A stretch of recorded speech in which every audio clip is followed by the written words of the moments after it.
Friends, this is a hard video for me to make, but it would be harder for me not to make this video. So this video is about Kashmir.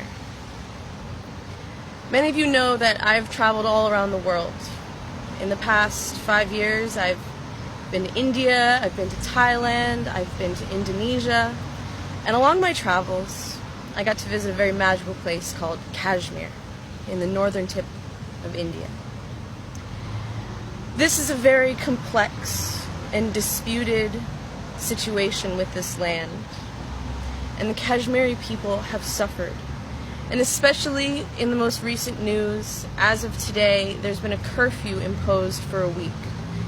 The Indian soldiers are occupying the Kashmiri towns, villages, and cities, and they're not letting people leave their houses, not even for milk or food or to tend to their sick family. Many people are being injured and are dying right now in Kashmir. I am hardly one to speak of the complexities of this situation, but if there's one thing I should say is that I do not support Pakistan, I do not support India, I support the sovereignty of the Kashmiri people, just as I support the sovereignty of every living soul on this planet.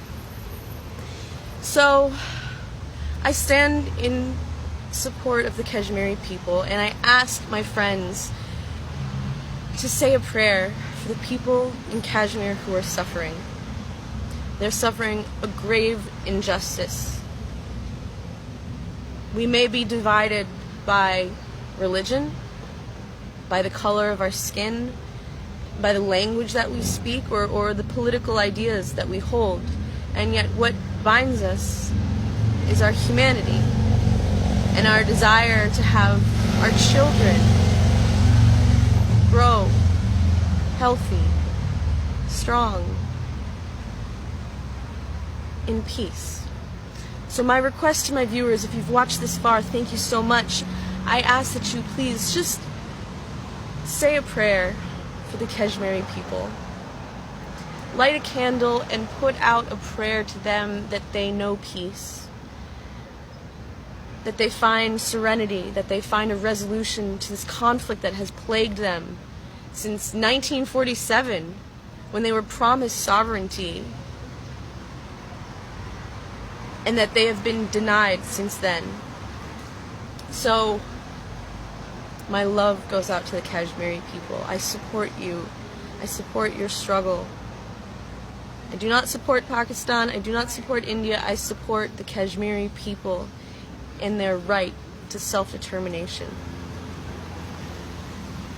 And I say this as someone who has been to Kashmir, who has felt the oppression in the streets, who has seen the roads go very much untended, who has seen children not going to school, who has seen and witnessed and experienced the harsh realities of life in Kashmir, and yet I also experienced the kindness and generosity of the Kashmiri people firsthand. I sat with many families from Srinagar to Bemina. I experienced the craftsmanship, the kindness, the strength of the family, and the spirit of the Kashmiri people, and that's what I support. So my prayer for Kashmir is that they find resolution, they find sovereignty, they find peace for themselves, for their children, and for the future of that beautiful land, of which my heart will always be a part. Forgive me if I don't speak up more on this issue. It's difficult because I don't have the whole story. I know that there's a lot that I don't know. I admit that. And it's hard to speak from that place, but what I can speak from is just love. Unconditional love. And that's my hope for my brothers and sisters in Kashmir, is that through this great time of suffering, you find healing. Through this time of darkness, you find the light. And through this time of misery, you do not lose hope. that peace can return to your beautiful land, and forgiveness and healing is possible for those who believe.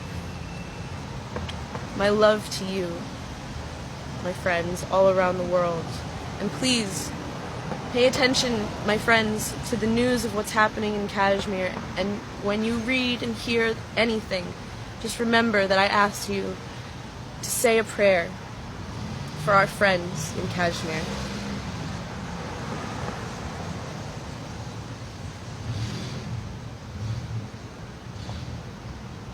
A doctor's mission should be not just to